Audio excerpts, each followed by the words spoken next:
Okay, I'm starting the recording now. Um, and let's see. Um, yeah, so Katrina, I'm in Santa Barbara actually right now. I'm on the West Coast in Santa Barbara, California. That's where I live and work out of. And so anyway, this is what I've done here. I've worked with different businesses and I've put different businesses together. Um, what is what is really what I wanted to talk a little bit about is kind of how I got here because it's very relevant for what we're going to talk about today. So I graduated from college in 1986 from UC Santa Barbara with a computer science degree. And so I'm a techie at heart, a techie in background. And at that time, it was kind of weird. I got a job right out of school in a startup company here in Santa Barbara. I was employee number 4 at a software startup company, and there weren't a lot of startup companies in those days. But um, I went right into a startup company, and I was actually with that company for about 11 years. We went from 4 employees to about 400 employees over that time, and we ended up selling the company in 1997. But I really didn't spend a whole lot of time when I was there doing technical things. I really found I enjoyed the business stuff, the business part of it more, the sales part of it more, working with customers and all that kind of stuff. But one of the biggest challenges we had then is, how do we get more customers? How do we get more prospects? How do we get more leads? By far, that was the biggest challenge that we had as a company. And when I left that company in 1997, and since, over the next probably 10 years after that, I, probably created and built 3 or 4 different companies. And every one of those companies, the biggest challenge was, how do you get customers? How do you get leads?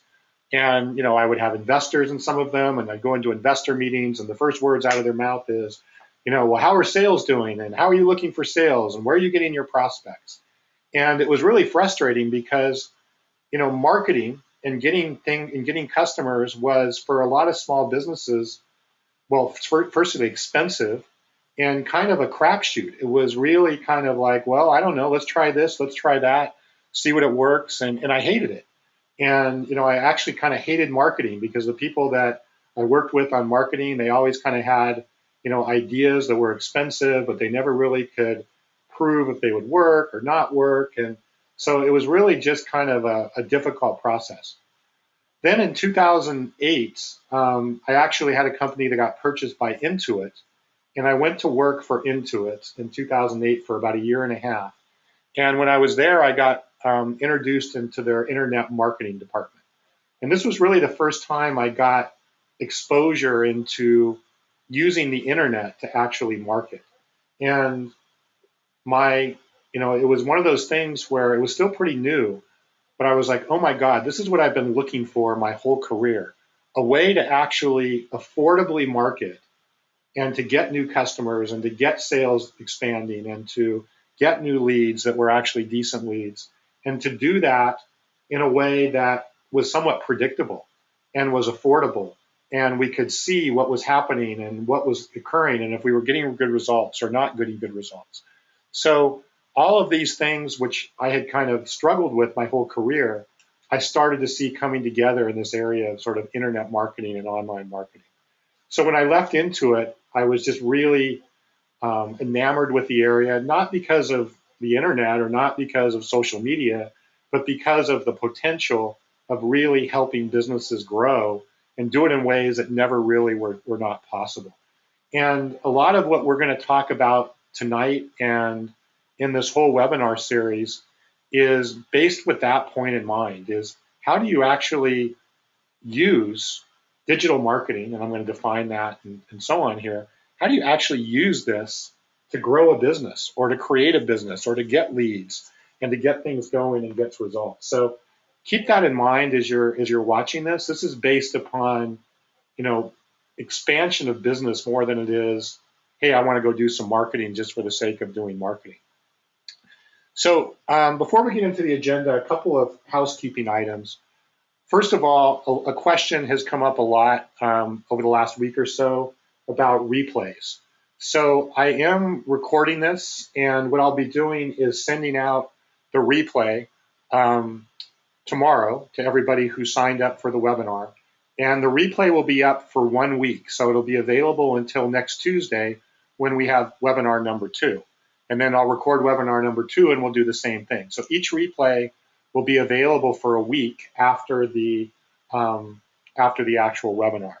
So, anyway, if you want to watch the replay or you know people that wanted to watch the replay, and feel free when I send you the link to the replay to send it to people who haven't even registered.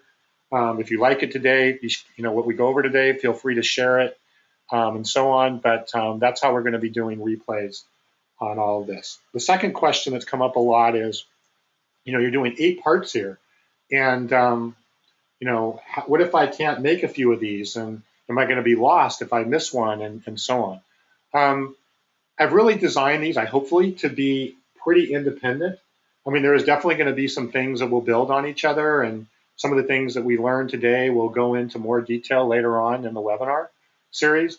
But for the most part, they're designed to be pretty much standalone. So even if you miss a few and you can't catch the replay, it's not like you're going to come and go, oh my God, I just missed 4 episodes and I have no idea what's going on. So these are pretty independent.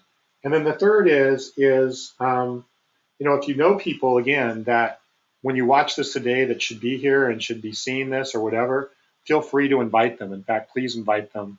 The more the merrier, really, as far as I'm concerned on this. So anyway, these are some questions that have been coming along over the last week or so.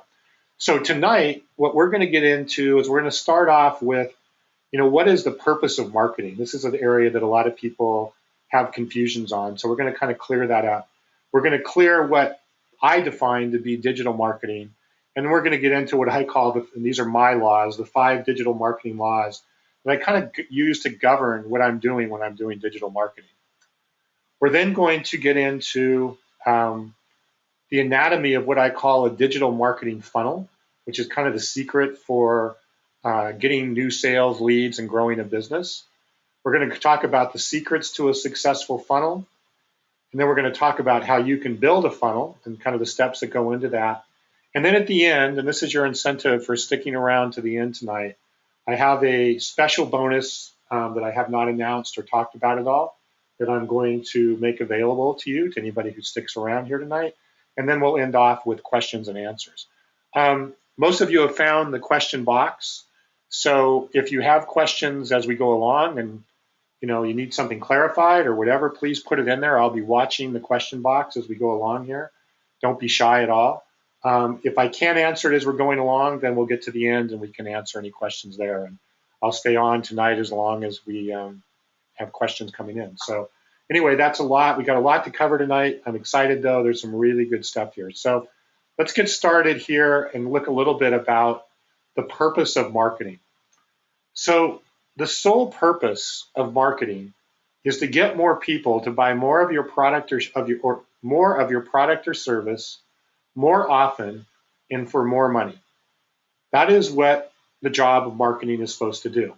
Now, if you ask a lot of people about marketing, they say, well, it's to build my brand, or, I have to have good PR, or I have to have all of those things. And where those can be sort of subcomponents, at the end of the day, the purpose of marketing is to get people to buy more of your stuff, to do it more often and for more money. So when we talk about marketing today, and even around the whole webinar series, the viewpoint I'm taking on it is exactly what I'm talking about here. I'm using marketing as a tool to get people to buy more of my product or service more often and for more money.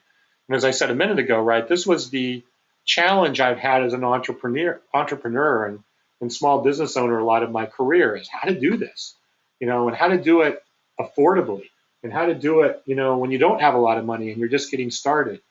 You still have this challenge as a startup just as well as if you're a bigger company. So this challenge of getting more people to buy your stuff and more often and more money is something that exists all the time. So please keep this in mind as we're moving along here, and I use the word marketing because this is what I'm talking about. Then the next thing that you would probably want to know is, well, okay, what is digital marketing? I've used this word, I used it in the promotion. It's a word sometimes that people don't fully understand. And what I define digital marketing as is marketing based upon what we just talked about, right? Things that we're doing to get people to buy more of our stuff more often and for more money, that is carried out online. And it's carried out using technology, the internet, potentially mobile, people's phones. But most importantly, it's carried out using metrics and analytics and statistics. It's using data that you can guide and see what's going on to guide what you're doing. This is, again, what I always hated about marketing in the old days is, we would buy postcards or ads or put ads in magazines or whatever the case may be, and you really never knew how well it worked. I mean, you could say, well, yeah, I mean, we got so many people that called in or so many people that, asked for something or asked for information. But how many of those people threw away that postcard? How many people saw the postcard? How many people saw the ad? There was never really any good way of knowing. So, and you really couldn't use metrics to help you kind of ramp up your marketing. It was kind of an all or nothing thing. So digital marketing is using technology, it's using the internet, it's using mobile, and it's using metrics to guide what you're doing. And again, everything we're going to be talking about in this webinar series is going to be done with this in mind. It's going to be using these tools to accomplish marketing better and more effectively and more affordably. Now, I have kind of 5 laws. These are my laws, and there's probably more than 5, but there's 5 that I tend to like to kind of keep in mind. I have them posted on my wall on anything I'm doing related to marketing. Again, not to beat the dead horse, but marketing is the things I'm doing to get more leads, customers, and to sell more of my products and services. So the first one is that people do love to buy, but they hate to be sold. And you see this all the time, right? Is that, people fear salespeople because they don't want to be sold. Yet when you get a salesperson that helps you buy and doesn't sell, they love that. One of the things that the internet has done for people is made it easy for them to buy, but not be sold. So people love to buy, whether it's consumers or businesses or whatever, but they don't want to be sold. The second law, I can get my mouse down here, is that buyers, when they do buy, they often want to become repeat buyers, and they want to do that quickly. And the reason is because they've made a decision. They've made a decision to buy from you. And that's a big decision to buy. You've now decided to become a customer of a company. But when they do that, they oftentimes want to justify their decision by becoming repeat buyers.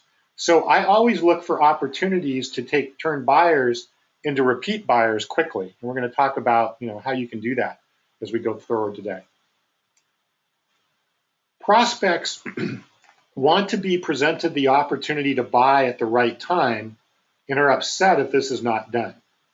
I have several clients that I work for that, really do a good job of marketing to their prospects. They really do a lot of good job of educating them, enlightening them, telling them about what they do and so on.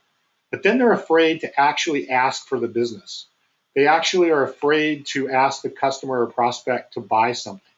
And I've seen this over and over, is that when you properly market to a prospect and then you don't give them the opportunity to buy, they actually get upset about it because you kind of led them down the road, but now you're not giving them the opportunity to actually convert into a customer.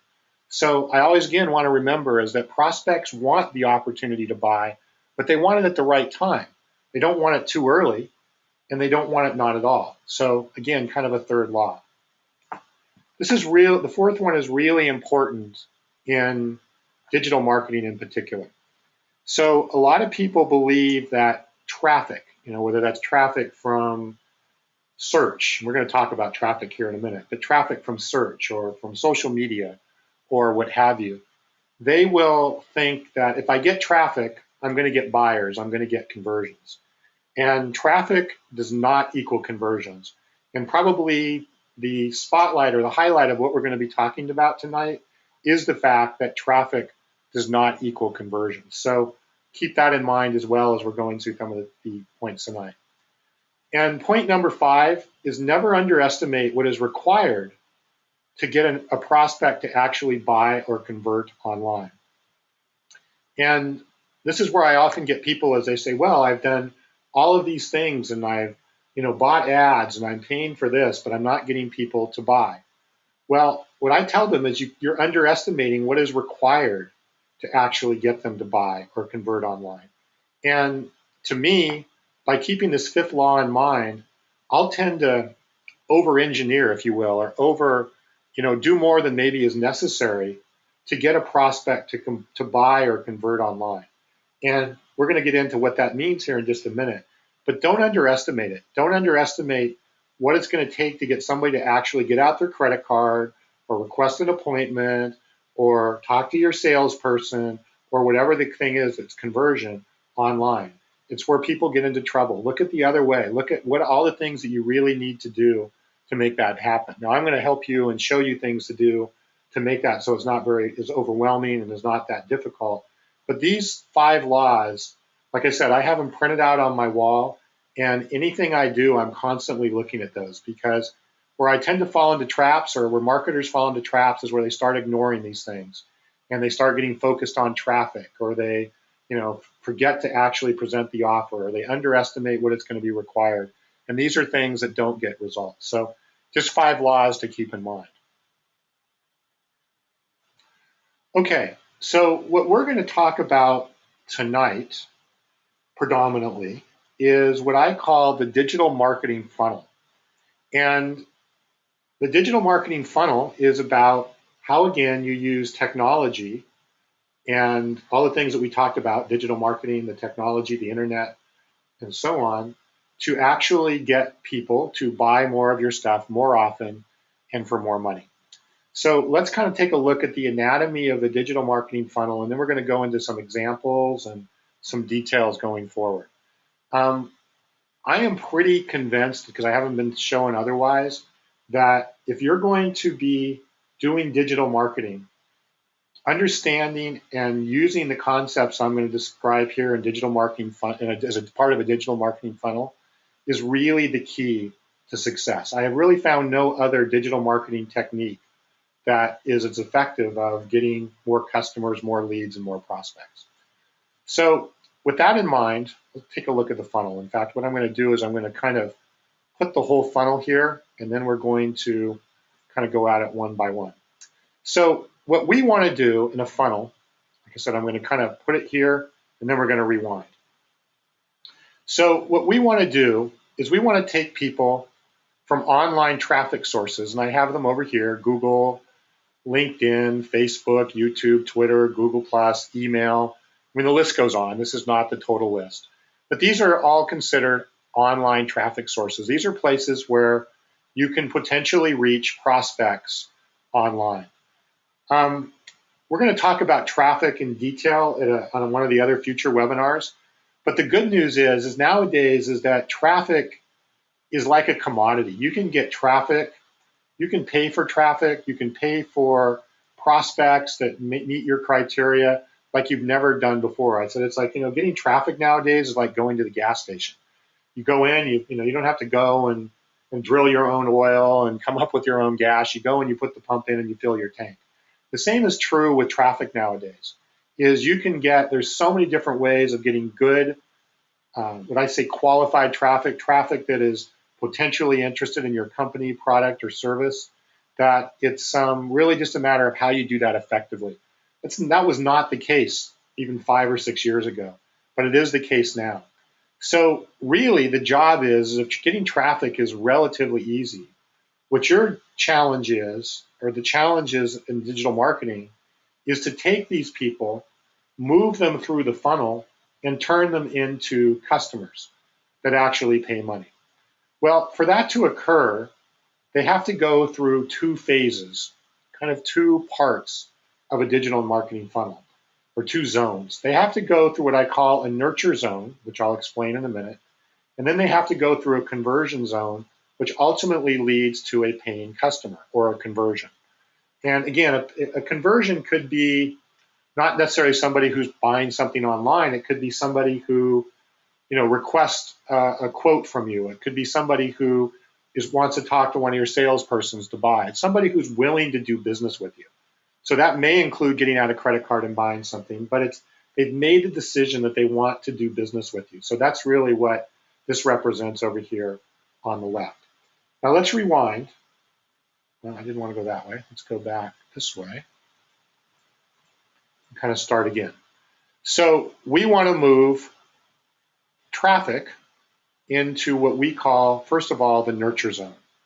Now, the nurture zone is a place where we get to know the people that we have routed in from our traffic sources.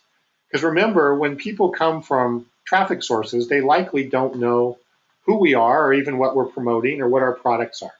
So in the nurture zone, we have to build the relationship with that person online. We have to get them to understand what we're selling and what we're promoting and why they would want to do business with us and why they would want to buy our product or service. That's all done, and I'm going to go into more detail on this in just a minute, but that's all done in the conversion zone. Now, once the person kind of says, oh, okay, I want to do business with this company, or I want to potentially buy or convert with this product or service, they've now moved into the conversion zone. Now, in the conversion zone, they have different questions in their head than they do in the nurture zone. In the nurture zone, the questions that they have in their head is, well, why? Why would I want to do this? You know, what's in it for me? What's the value? Why would I want to work with this company? All of these things. Those are the questions that are in their head in the conversion zone or in the nurture zone. In the conversion zone, their questions are more, how much does it cost? What's the guarantee? What if I don't like it? You know, they're making and looking at decisions that are kind of risk-adverse decisions and value decisions versus decisions that should I be doing business with somebody. So the conversion zone has a different objective than the nurture zone. And then once they move into the conversion zone, of course, we want to turn them into paying customers. Now, there's a third zone, though, that's part of a funnel called the follow-up zone. But before I get into that, there's a couple of points I want to make about a digital marketing funnel. I'm already seeing a couple of questions about this.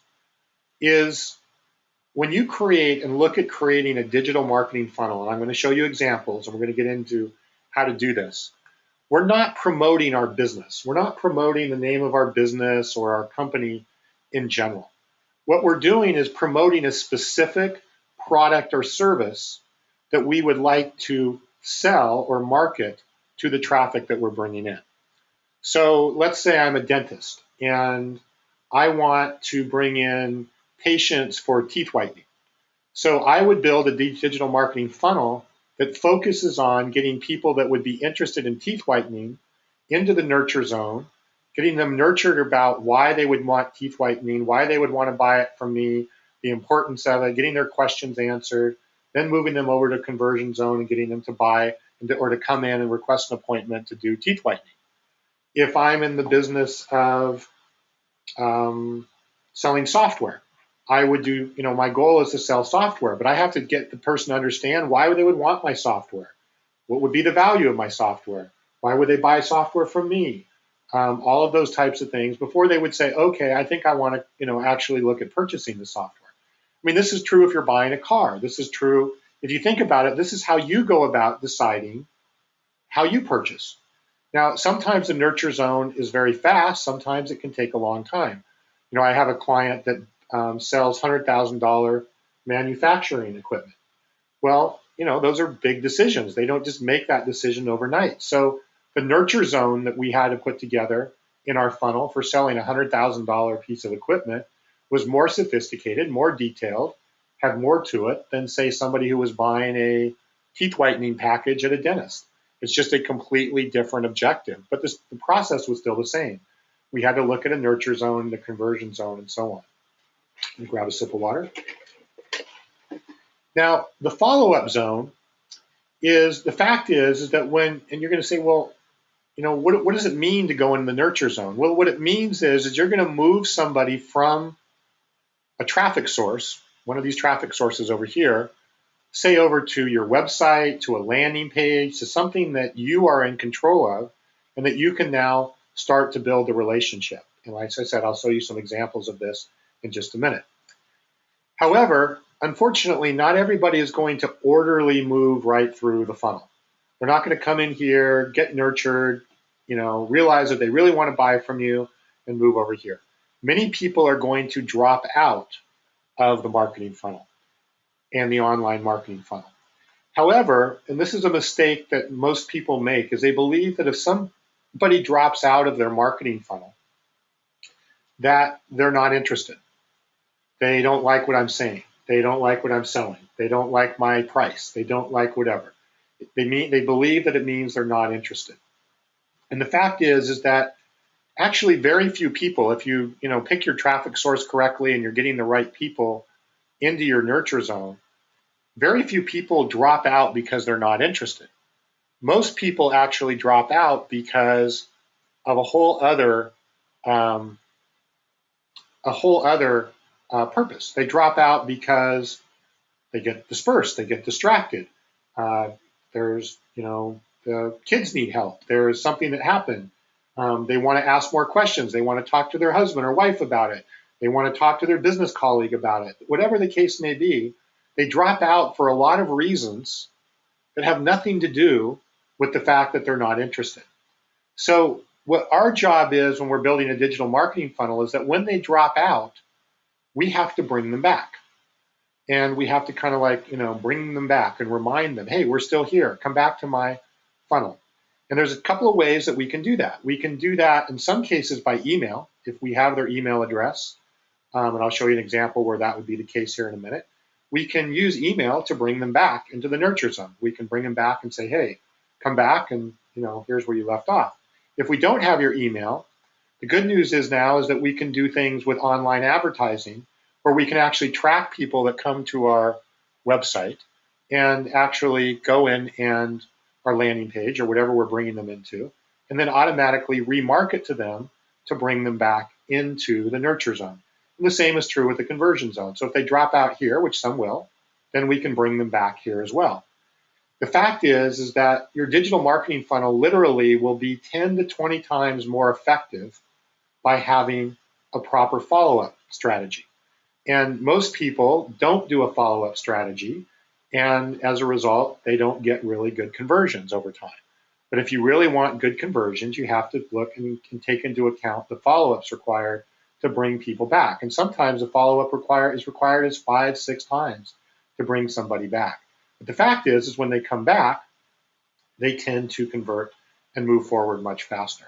So this is kind of the key components of the digital marketing funnel is the nurture zone, the conversion zone, and the follow-up zone. And I'm going to show you, I'm going to go into a little bit more detail on nurturing and conversion, and then I'm going to show you some examples here in just a minute. Okay, and I see a couple of questions. Imran, I'll answer that question in just a minute. If there's any questions you have about the funnel, go ahead and stick them in the question box. I'll try and get them answered here in just a minute as we go through. Let's see, is there anything else I wanted to touch on the funnel here? No, we're going to go into it, and then I'm sure there'll be more things that come off from that. Okay, so let's talk a little bit more about the objectives of nurturing. This is an interesting statistic I heard today, is that only about 5% of companies that do marketing actually understand and do nurturing. Most companies and most marketing try and take people from here and kind of leapfrog them right into the conversion zone. And you probably see this all the time on ads on Facebook or other ads and advertisement you see. It's like basically their ad is buy my stuff. And they want to move you right from here over into the conversion zone. And honestly, that is a recipe and a strategy for no results and honestly going out of business or certainly not getting results. So nurturing and understanding nurturing, and we're going to spend a couple of different sessions focusing on nurturing strategies and activities here. But it's so important because this is where you build the relationship with the prospect. So people are not going to buy from you unless they know you, unless they like you to some degree, and that they trust you to some degree. They're just not. They're not going to make a decision to do business with you unless there's some know, like, and trust. So one of our first objectives of nurturing is start to building that know, like, and trust. The second objective of our nurturing is to start to educate the prospect on what it is that we're selling and why it's important and why they need it and why we're different. Going back to my teeth whitening example, right, is why would I need, teeth whitening? Why would I need what you're selling? Why would I need your package? Why is that important? People want to know or need to know that. The next thing we need to do is we need to be able to prove what I call prove your case. I kind of look at nurturing to a large degree as almost like you're an attorney and you're proving your case in court, right? You're trying to convince the jury that what you're saying and doing should lead to them making a verdict in your favor. And in our case, a verdict in our favor is getting them to agree to convert. So in a lot of cases, you have to prove and lay out to them what you're, to your prospect, what you're telling them.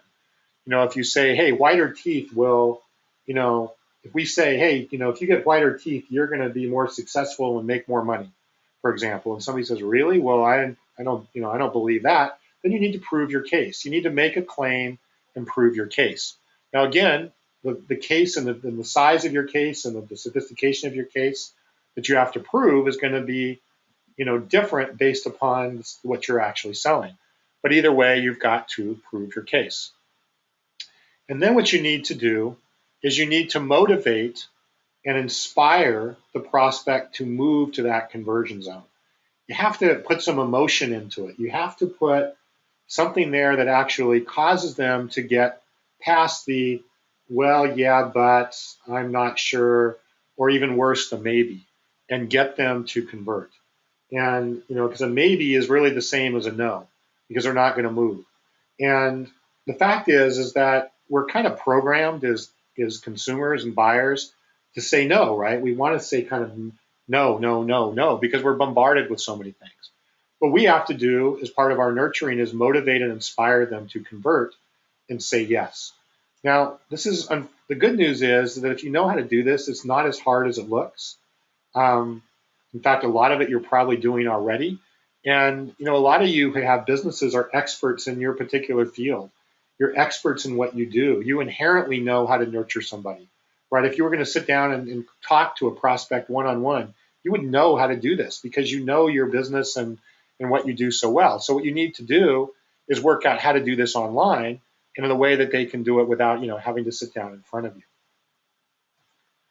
Now, on the conversion side, remember we said, okay, once they've decided that they're going to do business with you, we want to give them the opportunity to actually convert and buy something. And we do that with what I call an irresistible offer. And we could spend, and we probably will spend, a bit of time in one of the future sessions on what goes into creating an irresistible offer. But the long and short of an irresistible offer, it's an offer that the person just feels like, hey, I can't turn down. And it's not just because it's cheap. An offer is not just or an irresistible offer is not just, this is so cheap, I can't turn it down. It's the value that they see out of that offer. And if you call together nurturing and you combine that with an irresistible offer, you're really, really going to get the person then to convert. Now, a conversion could be an actual sale. We've talked about this, where they actually buy something online. Some of you probably have businesses that you sell online. There was a question I just saw through here that says, could I use a funnel with Amazon, selling on Amazon?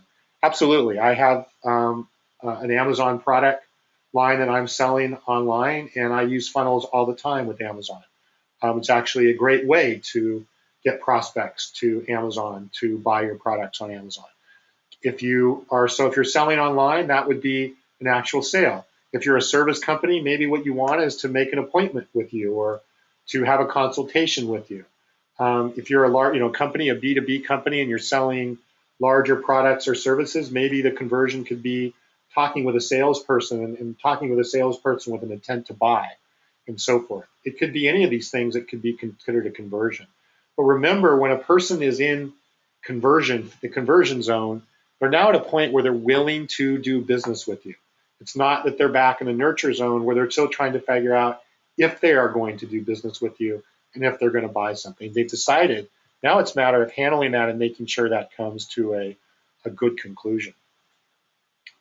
And whenever I do a conversion with somebody, or I look at a funnel and I'm doing a conversion, and somebody makes a decision to convert, I always offer or look at offering them an upsell or a special paid bonus. And the reason I do that is for one of the, I think it was my second law that I had up there earlier, is that when people buy and make a decision to buy and become a customer from you, they usually want to buy again and they want to do it quickly. So again, if I'm the dentist who's selling the teeth cleaning or teeth whitening package, and they request an appointment to come in and do my teeth whitening package, then what I'll probably do is on the thank you page where I say thank you for making an appointment, I'll say, hey, thank you for coming in or getting your appointment. Oh, and by the way, here's a special offer. You can get 20% off a cleaning and exam, or whatever the case it is. And the reason I do that is that people will a lot of times take you up on this. So when people are, when they make a decision, really consider offering them at that point or very shortly after that point another opportunity to buy from you and another opportunity to convert or do business with you. And even if it's an appointment request or a consultation or whatever, say, okay, great, thank you for the consultation. Oh, by the way, here's 20% off maybe some product or some other add-on or whatever that you would do. Just think about how you can continue to add on more things when people buy. Another question that has come up here, and I'll talk about it in a minute, or I'll go into it in more detail in a minute, but when I'm talking about a digital marketing funnel right now, I'm really talking about taking cold traffic and turning them into customers. In other words, I'm talking about taking people who have never done business with you and turning them into a paid customer. And but you can also build a funnel for existing customers. In fact, your most profitable funnels will be for people that have already done business with you. So maybe they did business with you in a small way and you now want to move them into a bigger product or a bigger sale. Then you can build a funnel and you drive traffic from your email list or from your customer list or whatever, and you can sell higher and higher value items. So where a funnel is great for getting new customers, it's also even better for getting more profitable sales and repeat sales with somebody over time. All right, so let's look at a couple examples here. And I'm going to jump over to my browser. And I'm going to show a couple of different little examples, well, some different examples of some funnels that I've worked with people on and how they're put together. So what you're seeing here is a very simple, what I call a landing page that I put together for a vet. They're actually in Alabama, in Prattville, Alabama, which is outside of Montgomery, Alabama. And they wanted to sell, get more clients and patients for pets to get microchips, where they put a microchip in your pet, and then they can, if your pet gets lost, they can recover your pet really easily by tracking the microchip. So, they knew that there was interest in their area for that, but they wanted to reach people and get them to sign up for an appointment. So you see here that what we did, and this is actually a video. This actually is a little video right here that auto plays when they come in. And what this is a landing page, and this landing page is designed to basically be the nurture zone.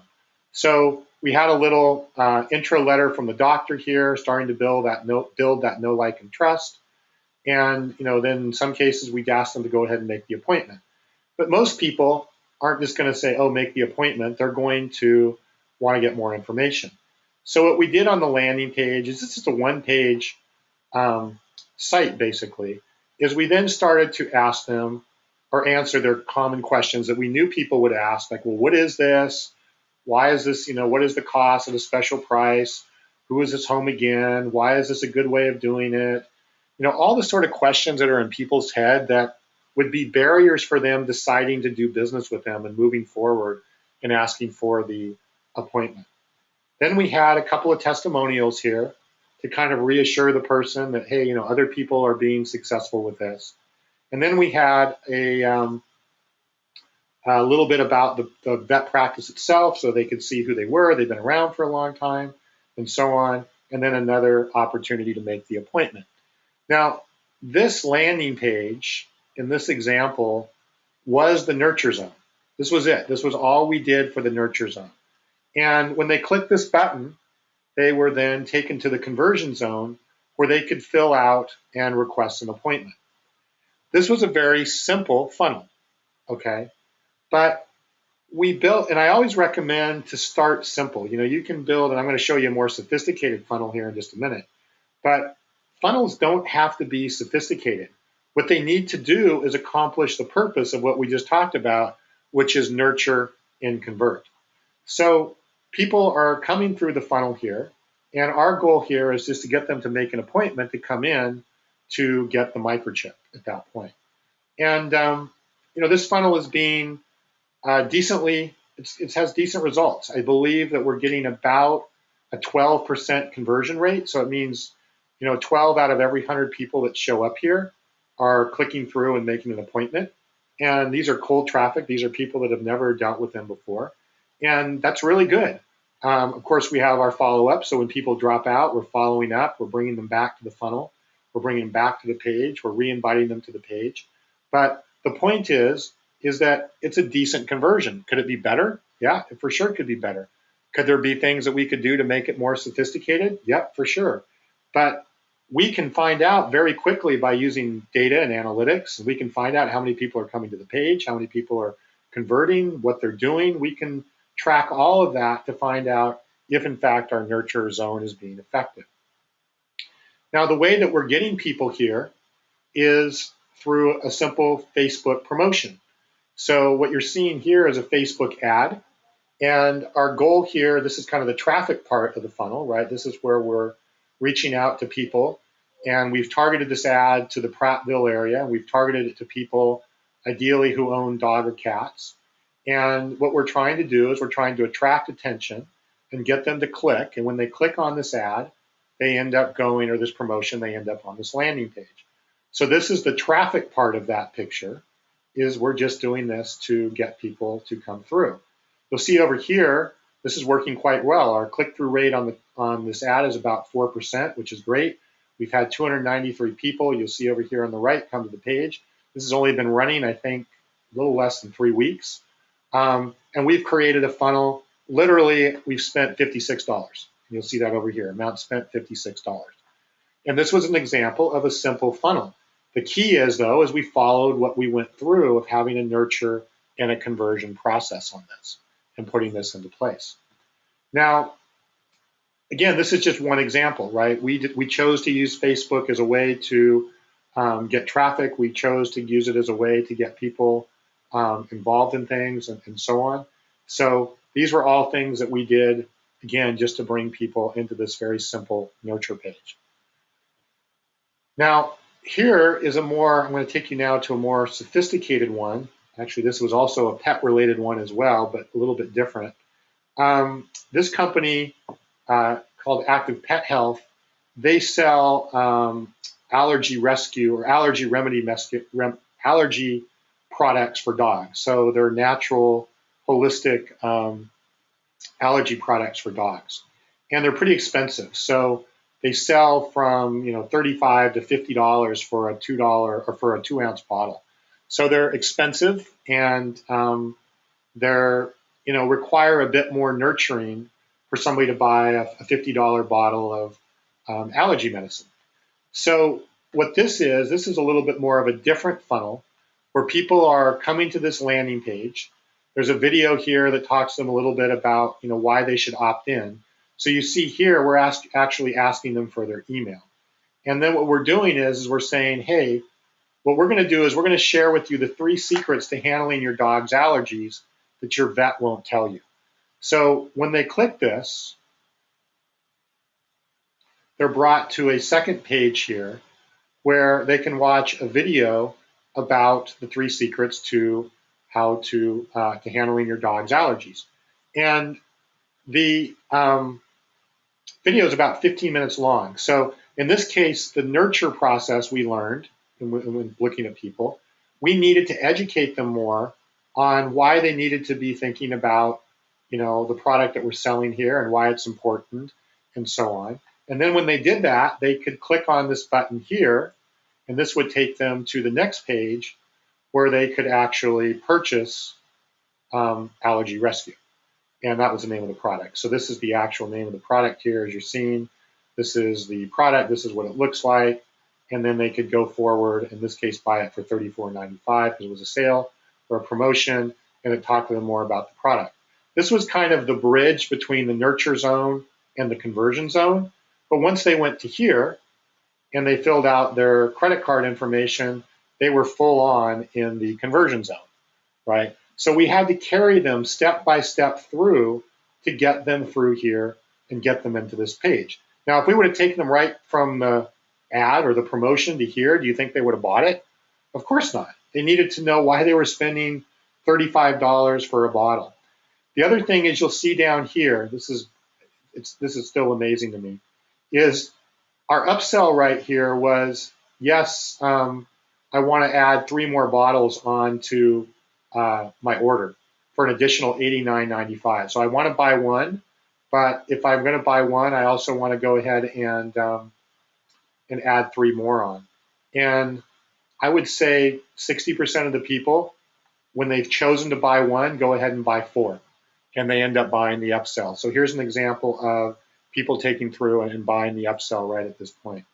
And again, we had to carry them through a little bit more of a sophisticated process here than we did on the one that we did back here. Now, the ad that we did here, again, we used Facebook to get people to that page or to that funnel. Again, pretty simple ad here. We just said, does your dog or cat have itching, scratching, biting, or gnawing problems? And find out how allergy or household products and toxins can make your dog itch. That's what the training's about. It goes into that. They click there, they go to the training. You'll see here we've gotten about a 4% click-through rate, about 345 clicks to the site, and about $42 we've spent for that. And I would probably say for our $42, we've probably generated close to $2,000 in sales. So that's a pretty good return on investment for putting this stuff together. But my point is here, what I'm really trying to do here is show you, these are examples of funnels. We just didn't take somebody to a page where they could say, buy our stuff. The other thing too is that we just didn't take them to a website, right? In either case here, we just didn't take them to the Animal Care Center website, because if we take them to a website with a menu and all that stuff, they're going to get lost, they're going to get dispersed, they're not going to kind of follow their way through the nurture zone. So we want to bring them to a page or a series of pages like we did here that's not necessarily part of the normal website, and it allows people to really follow the process and follow the funnel, which we're doing here and putting things together. So this is really the a couple examples and a couple ways of doing funnels that you can do, and these didn't take a whole lot of time to put together. Literally in a couple days you can have one of these funnels together and be putting things together like that. Okay, so those are some examples of a digital marketing funnel. I'm hoping by now you're starting to see the potential, and that you're starting to see that when you're doing marketing online, that you really want to be thinking about it from a funnel perspective, like we've just gone through and like we've talked about. So this is, again, a funnel will work for anything. I've yet to find a product or a service, whether you're a consumer company, a B2B company, you're selling $100,000 products, you're selling software, whatever the case may be, I've yet to find a situation where we couldn't come up with a funnel. And it's just really a matter of kind of coming up with the creativeness on it. Now, when you're creating a funnel, there are 3 secrets. I guess secrets may be too strong a word. There's really 3 things that are going to make or break your funnel. And the first is knowing the audience that you want to promote your funnel to. In other words, who do you want to really come in to your funnel? And, like the examples I just had here, right? We wanted people on the allergy rescue one. We wanted people that had dogs or cats and that they had allergy problems, that they had itching and stuff like that, to come into that funnel.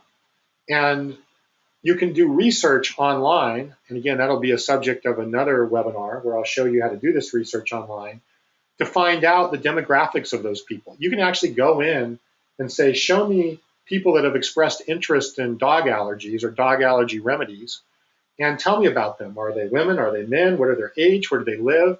You can do all this research literally for free online. And like I said, we'll get into that in another night. But we really want to target and work out who we're going to send our message to.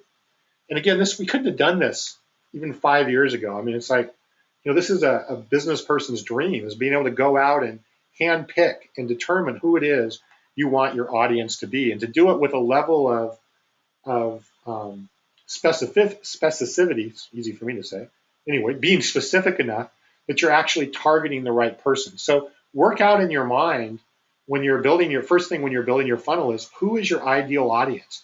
Who do you want to show up to the party? Who do you want to reach there? Be specific. Put up, I want people with this criteria, they own businesses of this size, they're doing things like this.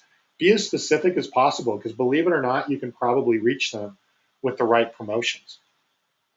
The second thing, water again, is the message that you communicate to them. And the message is really the nurture process, like we talked about before.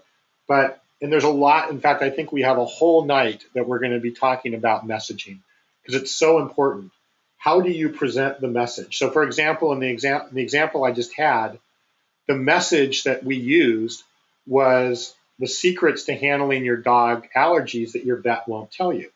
And the reason we used that message is because we knew in the audience that we were trying to reach, is a lot of people had been spending a lot of money at the vet trying to handle their dog's allergies and weren't getting results.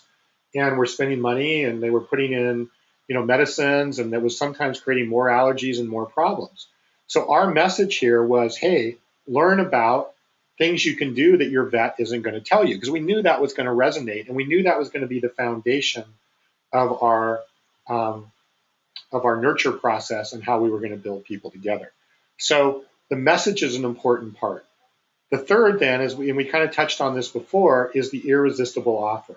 Making the offer as irresistible as possible once they've decided to do business with you. And again, an irresistible offer is not just about making something cheap or low price. It's about showing the value of it. It's about making sure that people know that if it doesn't work for them, they can get their money back. It's about removing risk. It's about showing testimonials, that showing that other people are in fact succeeding with this offer and what you're doing. All of those things go into making the offer irresistible. The irresistible offer is, as I say, it's one of those things that if somebody doesn't do it, it's going to keep them up at night. They're going to wake up in the middle of the night and go, God, I really need to do that. I really should have done that. I really need to take advantage of that. I really need to. It sticks with them. And creating the right irresistible offer, the right message to the right audience, is going to be a gold mine for your funnel.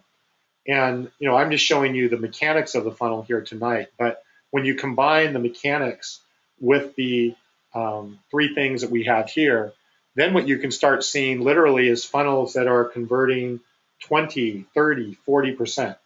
I did one yesterday with a client. We started running it. We're starting to see conversions of 35% for a training program that they're doing. It's a training program they're doing for real estate agents.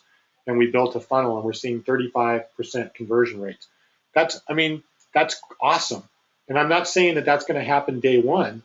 What I'm saying is that if you keep refining and building your funnel, you're going to keep seeing your conversion rates get higher and higher and higher by looking at these things that we've talked about tonight. The zones, making sure all the zones are represented, and then making sure that you're going after the right audience, the right message, and you're putting together your irresistible offer. Okay, so the question you might have then is, how do I build a funnel? Kind of let's summarize this here. What you do is you select the product or service you'd like to promote. We talked about that, right? You think about a product or service you'd like to get more customers for. Then you work out how many of these you'd like to sell over what time period. And this is a foreign concept for people a lot of times, because I'll say, well, how many of these you want to sell? And they'll say, I don't know, a lot more. Well, how many? Because what we can do is we can architect our promotions, and we can architect what we're doing to reach the goals that you're looking for. So if you say, okay, I'm selling a training program, and I want to sell 500 training programs over the next 60 days, we can put together the structure of the funnel and the promotions in a way that leads to that goal. If you only want to sell 10, then we'll do things a little bit differently. But you want to know how many you want to sell over what time period. And I usually look at, okay, 30 days after the funnel goes live, 60 days, 90 days, and 12 months. What do you want to do? Because a funnel ideally will work for you, well over time. It's not like it's just a short time period. It should work with you over time. Then you want to work out your audience, message, and irresistible offer, just like we talked about. Who are you trying to promote to, this offer to, or this product to? What's the basic message that you want to do? And like I said, we're going to spend a whole evening on message because I know it's not easy necessarily, but we're going to spend time on that. But just start thinking about the message that you want to get across. And then work out your nurture zone. So what is that? Is it just a landing page? Is it, a kind of different, like a 3-step thing like I did there? Does it require a video? All those kinds of things. Again, we'll get into more details on sort of, different options for nurture zones later on. But I think even around what we talked about tonight, you can start doing that. And then, of course, work out the conversion zone based around your offer and if you're going to have a bonus or an upsell or whatever. And what does it mean to convert, right? What is the definition of success in building your funnel? Then you're going to want to work out the traffic sources that are going to drive prospects to that landing page or to that nurture zone if it's more than the landing page. But it'll usually a landing page where they're going to start. So there's somewhere there they're going to start, and you're going to work out how you're going to get people there. I am a big fan of starting with Facebook and Facebook promotions. And I do this for even business to consumer and business to business. And the reason is that I can start and do a lot with Facebook for a very low budget, and and Facebook provides me a lot of good data to find out if I'm on the right track. Now, some people are going to say, well, I want to use Google or search or other things. It's okay, but I recommend that you start with Facebook because if you can get Facebook right and you can get things working and converting with Facebook, it makes it really easy to go on to other traffic sources. And, you can use your email list. You can do email lists. If it's existing customers, of course, I'd probably start with my email list versus Facebook. But if I'm looking for cold traffic and for people who don't know me, I'm going to start with Facebook and work out a budget and do things very low. And when I say start with a low budget on Facebook, I always start with a $5 per day budget, and I run promotions for 3, 4, 5 days. So I spend $20, $25. I look at the results. I see how things are going, and then I make a decision from there. And then, of course, we track the visitors who do not convert, and then we work out how we're going to follow up with them. And then what I'll do is I'll launch and run the funnel for really 10 days. I mean, I'll run it for sure for 10 days at least. Because what I find is that when you're running promotions and you're running ads and so on, it takes a while for the kind of the machine to get going. And if you stop it too soon, or if you don't, you make decisions off data that you've done too soon, then you don't really get the big picture. So what I do is I'll run the funnel for 10 days and I'll look at all the metrics. I'll look at the analytics. I'll look at the percentage of people that are coming to the page. I'll look at the people that are converting. I'll look and see if it's multiple pages and multiple steps, what are they doing? Where are they falling out? We look at a lot of different data, and that's going to tell us, areas that or tell us, and give us insight into where we can improve this. And again, this is what I was, yearning for as a marketer back in my early days is, well, how do I know if this is working? And how do I spend just a little bit of money and get some results before I throw a whole bunch of money at it? And if it is working, then you can up your budget. You can increase your budget. You can do what you need to do to achieve the target that you want to do up here. But these are the steps that you're going to go through in actually building a funnel. And feel free to write this down or take a screenshot or whatever, but this is the process that you're going to go through. And again, just to summarize, right? So if we kind of look at our going back here on what we started with, is we start with traffic sources. We use that traffic source to move people into our nurture zone, into our funnel. We then use our nurture process and our message and everything we do to move them into the conversion zone. And then we give them the opportunity to convert in our conversion zone and turn into paying customers. And then, of course, we really make sure that we work out how we follow up. This is an area that people tend to just forget about, not do, whatever. But really, the secret is um, it was really getting them into the convert or the follow-up zone, and then following up and bringing them back, because people are going to fall out. But if they came in the first place, in 90% of the time, they're still interested. Again, if you had the right audience that you were bringing in here and they fall out, it's not because they don't care, they're not interested. There's other reasons that they fall out. So you want to bring them back and continue to bring them back. Okay, so that kind of takes us to what I wanted to cover tonight in our first webinar, is the fundamentals of a digital marketing funnel. I still have a bonus, so don't leave yet, and there are a few questions I want to get answered. But before I go into the bonus, I wanted to talk a little bit about next week's webinar. So next week, we're kind of going to go in a completely different direction, and we're going to talk about how to build a thriving Facebook business page. And probably a lot of you have a business page. You know, you have personal pages, but you have a business page for Facebook. And you probably, you know, are trying to get likes, and you're trying to do things on that business page. And there's a lot of, you know, people say, oh, it doesn't matter, and why do you even need it? Well, we're going to talk about how to build one, why it matters. And it doesn't necessarily matter for every single business, but for a lot of businesses, it does matter. And I'm going to show you why it matters and where it comes into play. And then I'm going to show you how to use metrics and analytics to get a lot of likes and engagement on your page. And I'm going to show you some great examples of thriving Facebook business pages and what we did to get them thriving very, very quickly. And I'm going to show you why a thriving Facebook business page, especially if you're using Facebook for promotions, can really help your funnel. Again, I don't care. Just going back full circle, we don't do anything if it's not going to help us sell more of our product or service for more money to more people. That's what we're doing here. So we're not going to be building a Facebook business page or talk about a Facebook business page for the sake of building a Facebook business page. We're going to do it as it relates to building out your funnel and getting more results and getting things going from there. So it's exciting. It's a good topic. I'm going to show you some pages we built. We're going to get into a lot of hands-on next week. So that's you know, what's on next week. Okay, so a couple of questions, but I wanted to give you a bonus that I'm going to be doing for everybody on this webinar. And I'm going to be busy because I think we've got, almost 300 people that signed up for the webinar. So, but I'm okay with that. I'm going to be busy. What I'm going to do is I'm going to offer everybody a free 30-minute coaching, one-on-one coaching call.